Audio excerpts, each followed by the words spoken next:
Major cities around the world host their own unique fauna, and Mexico City is no exception. Here you can find specimens of all kinds. For example, Xochimilco boasts a great variety of colorful species, while the mountainous areas south of the city, the least populated region, harbors the greatest biodiversity, and this is precisely where we'll focus, as it's home to the Teporingo. This lagomorph inhabits the southern region of Mexico City, specifically in Ecological and on the slopes of the Popocatépetl and Iztaccíhuatl volcanoes. These areas are characterized by an inactive volcano and elevations ranging from 9,500 to 12,000 feet above sea level, with landscapes of pine forests, grasslands, and volcanic rocks, now undergoing drastic morphological changes due to urban expansion.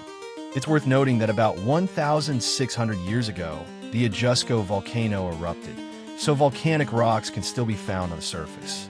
The Teporingo, or volcano rabbit, is a lagomorph, a classification it shares with hares, featuring 4 pairs of enamel-coated incisors and being almost strictly herbivorous, unlike rodents, to which they're only distantly related, as they belong to a different order due to these characteristics.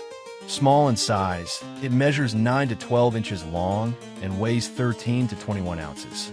It has short legs and small, rounded ears about 1.5 inches long, an interesting trait, as most rabbits have elongated ears for thermoregulation. In this case, their reduced size is likely due to the region's cold climate. It has a rudimentary tail and dark brown, uniform fur on its back, with a grayish-brown belly.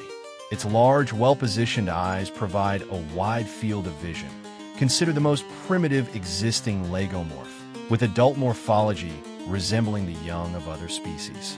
They are semi-social animals, typically living in groups of 2 to 5 individuals, composed of one male and several females, with the longest-lived female holding the highest rank.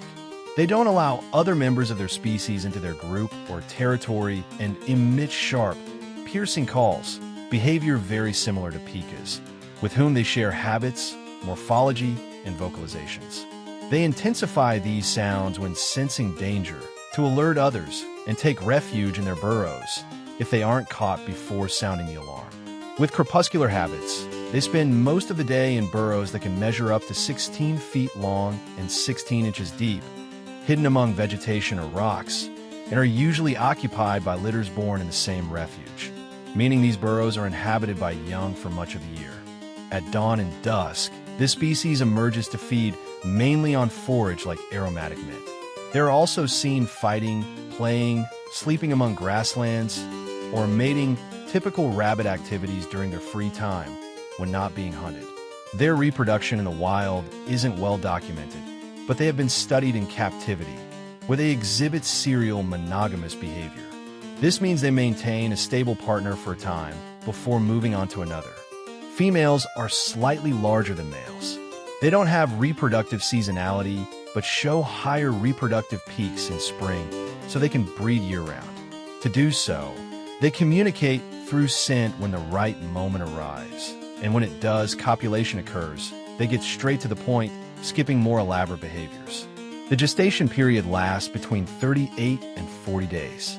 The mother gives birth in the burrow, making her stay more comfortable with the fur she plucks from her belly and the forage she gathers and brings into her home. Additionally, this belly fur helps expose her mammary glands, making it easier for the kids to nurse. They give birth to 1 to 4 young per litter, which are born deaf and blind in their first days and completely dependent on their mother.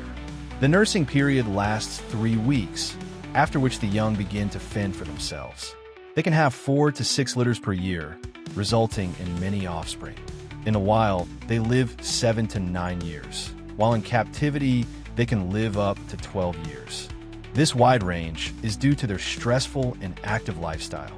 For starters, this species rarely jumps, and when fleeing, they simply run, which requires more physical exertion than jumping would when escaping predators.